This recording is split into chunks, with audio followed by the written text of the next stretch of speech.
Bricks, this is 92Bricks, the fastest growing hip-hop page on Instagram, and now we're here to take over YouTube, treating you to exclusive inside information covered like never before. So kick back, hit the thumbs up button, and subscribe because you're in for a ride. You've all heard of Tupac, right?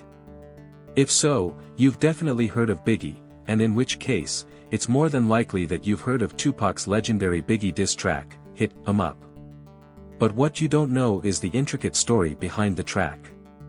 Sit tight, get comfortable, roll yourself a fat blunt, and lock in because you ain't going to want to miss this. In the mid-90s, Tupac unleashed the most venomous diss track of all time, Hit 'Em Up, a track so raw and so personal that it's etched into hip-hop history forever.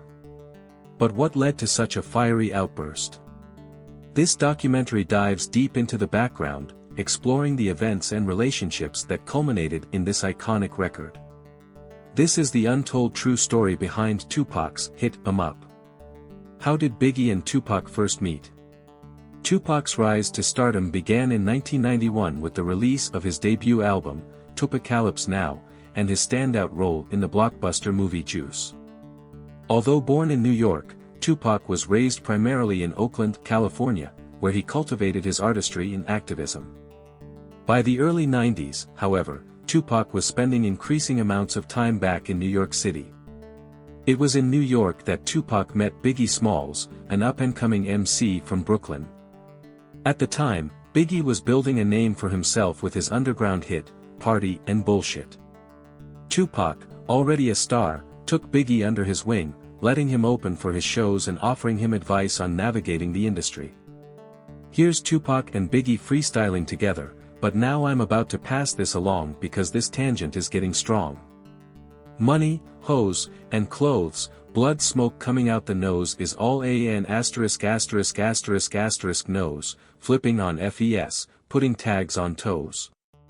Their relationship seemed strong, built on mutual respect and shared ambition, but this friendship would soon face trials that neither could have anticipated. The tensions begin on November 30th, 1994, everything changed. Tupac was lured to Quad Studios in Times Square under the pretense of recording a feature for music executive Jimmy Henchman. Instead, Tupac was ambushed, shot 5 times, and robbed of his jewelry. Rap artist Tupac Shakur was apparently attacked in a New York City recording studio. Shakur, who was shot 5 times Wednesday during an apparent robbery attempt, was ordered to the floor. Tupac resisted and was shot numerous times, at least twice in the head, once in the left arm, once in the thigh, and once in the groin area.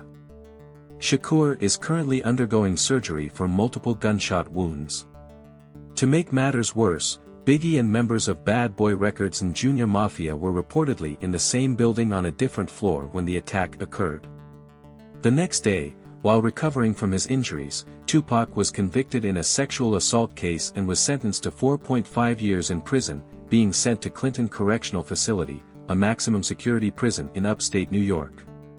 While incarcerated, Tupac began to stew over the events that had transpired.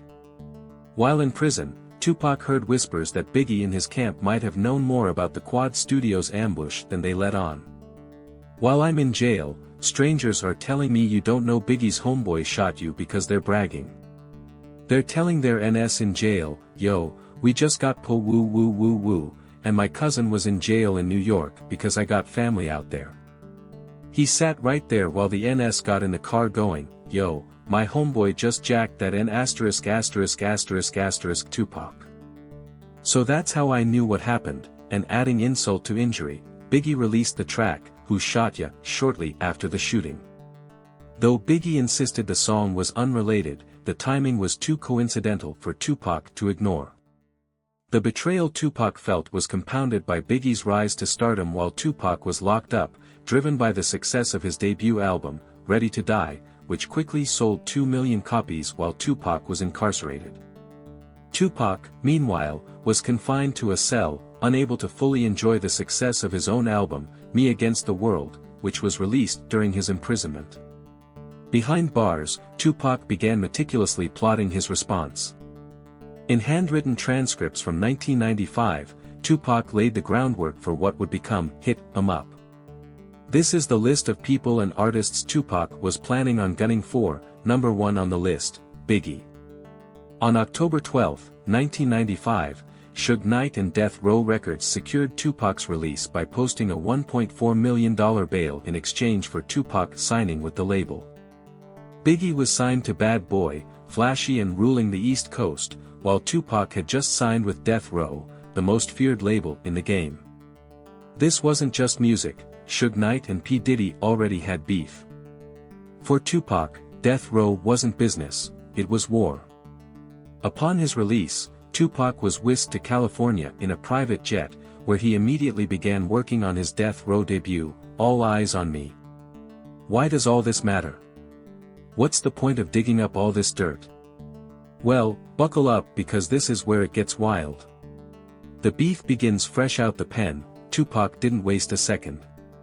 The day after his release, he linked up with none other than Faith Evans, Biggie's wife, out in LA. They hit the studio and laid down the track, Wonder Why They Call You Bitch, and that's why they you be asterisk asterisk asterisk asterisk. But that wasn't the only thing getting laid that night. Word on the street is the two got real cozy, and multiple sources confirm they spent the evening together. I ain't one to gossip, but I seen this one with my own eyes. Faith Evans did screw Tupac. She got in the car with him that night when he left the hotel. He called me and he's like, I did it, and I'm like, what? What you did? He's like, that N asterisk asterisk asterisk asterisk just left my hotel. I was like, what? He's like, yeah, B asterisk asterisk asterisk asterisk, Faith. And I was like, oh, so Faith came to the studio and you was at the studio when she came to the studio to see Tupac. You was there. Hell yeah, I was there when she came to see Tupac. You know, seeing Faith, you know that's Biggie's wife, so I'm like, damn. Let's keep it real, in the 90s rap game, loyalty was scarce, and temptation was everywhere. Rings didn't mean a thing when the champagne was flowing and the money was piling up. Biggie, he wasn't exactly innocent, the man lived up to his name, Notorious. He had women everywhere, Lil' Kim, Charlie Baltimore, the list goes on. Maybe that's why they called him Big. But let's not get distracted, back to Tupac. Faith knew what Biggie was up to, and maybe, just maybe, she wanted to send a message. Tupac saw the opening and played the game like a kingpin. Shout out to Faith. Tupac wasn't the type to let an opportunity like this slide. Whether it was revenge, mind games, or just pure drama, Tupac didn't just cross the line, he burned it down. Using Faith Evans wasn't just personal, it was a declaration of war, and in the process, he turned hip-hop's most infamous beef into a blood feud that would change the game forever. During their time in the studio, Tupac explicitly told Faith Evans about his plans to release a diss track aimed at Biggie. He even revealed the specific sample he intended to use, Don't Look Any Further, by Dennis Edwards. This information would later play a pivotal role in Biggie's actions following their studio session. Faith returned to New York and reportedly shared with Biggie the details of Tupac's plans, including the use of the Don't Look Any Further sample. Sensing the potential impact of Tupac's diss track, Biggie moved quickly to counteract Tupac. Tupac recorded the first version of Hit 'Em Up on October 31, 1995, initially intended as a diss track to be included on his All Eyes on Me album. This version never came out, and Biggie never heard this, but Tupac was still dissing Biggie and mentioning his crew. Why didn't Tupac release this version? Because Tupac wanted to gauge the reception of his new album first before potentially dissing hip-hop's biggest artist at the time, Biggie.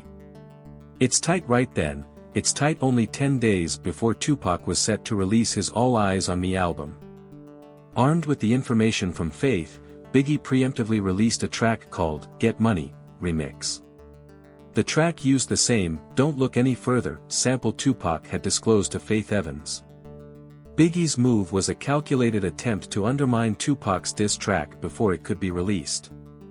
The track included lyrics that could be perceived as shots or warnings towards Tupac. In the house without a doubt, I'm the one with clout, everybody about, check it out, guns problems with my wife. Did you hear that? Problems with my wife. These lyrics would only fuel Tupac's response. Tupac re-recorded Hit 'Em Up, and When All Eyes on Me dropped on February 13, 1996, it was an instant success, debuting at number 1, selling 600,000 copies in its first week, and 5 million copies within the first 2 months. It was official, Tupac was now a bigger artist than Biggie. With this momentum, Tupac re-recorded Hit 'Em Up. This is when really got out of control. He opened with, I fed your wife, you fat b****. Ouch, doesn't get much more disrespectful than that. Of course, Tupac didn't stop there. First off, your clique, you claim West Side when we ride, come equipped with game. You claim to be a player, but I fed your wife. We bust on bad boys best for life. Tupac said he actually fed Biggie's wife. We were sitting there looking at each other like, woo, boy, he going in. When he played Hit 'Em Up, I didn't like the song. Did you feel like it was too much? I liked it. I seen the NS in Harlem with a boombox walk right past me while Biggie's on stage playing that S-Star. We were all looking like, damn. Of course, Biggie was shocked that Tupac took it that far. I mean, he was kind of shocked because at some point, him and Pac were friends, and he didn't really understand where all of the negativity was coming from. That's what the game was back then, it was very competitive. People spoke their minds, they spoke how they felt. But, you know, of course, we were hurt that he had to go that far, go that route, you know what I mean? I wasn't into no controversy, I liked their music. They were our friends, we were all friends at one point. This video footage of all of us hanging out, Pac, Biggie, Puff, all of us together, prior to Death Row.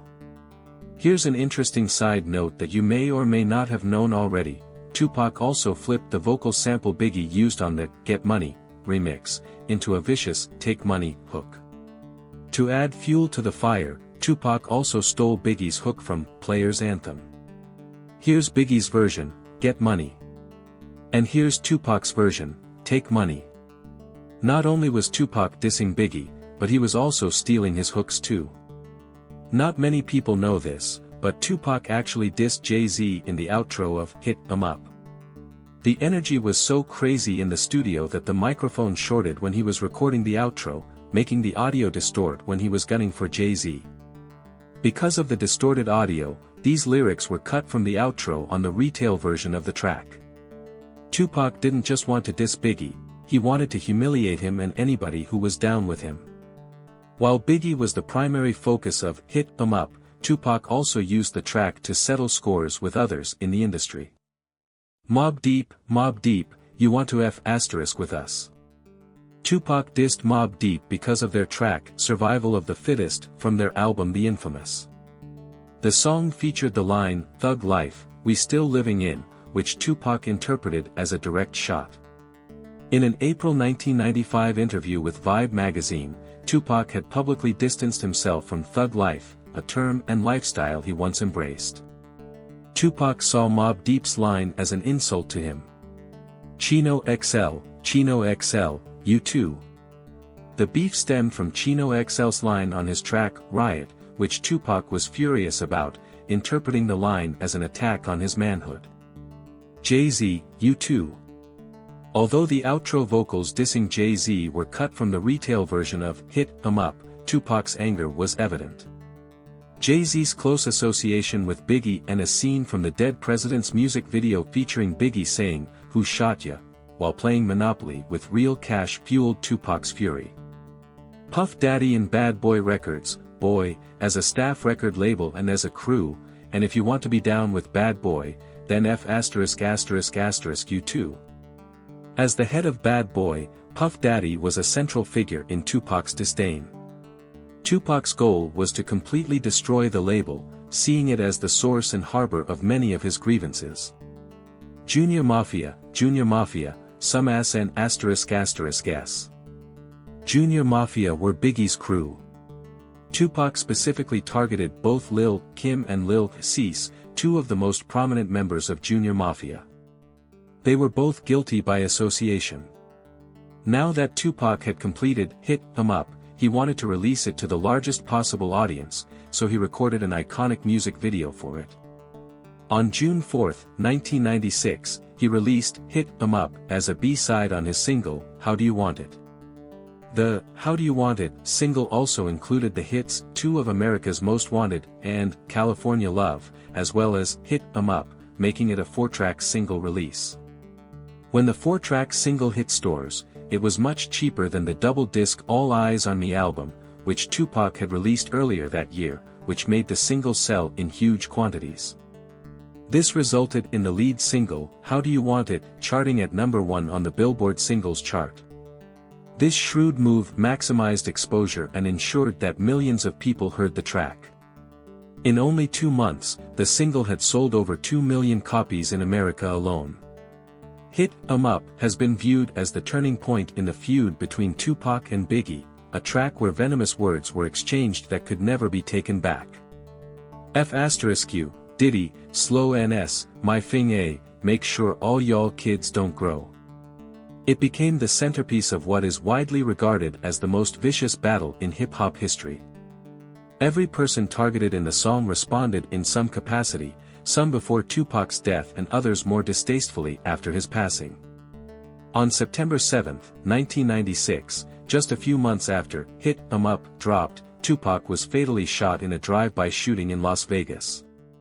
He succumbed to his injuries 6 days later on September 13. His death marked the end of a turbulent era in hip-hop and left an eternal mark on the genre.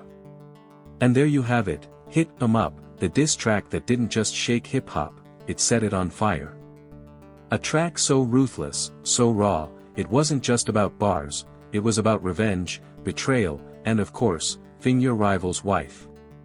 The Faith Evans angle took this beef from the streets to something way deeper.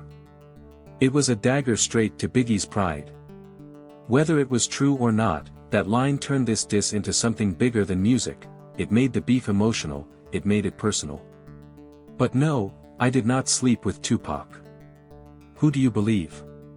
What do you really think happened? Let us know in the comments. If you enjoyed this deep dive, smash that like button and don't forget to subscribe. Catch you on the next one. Peace.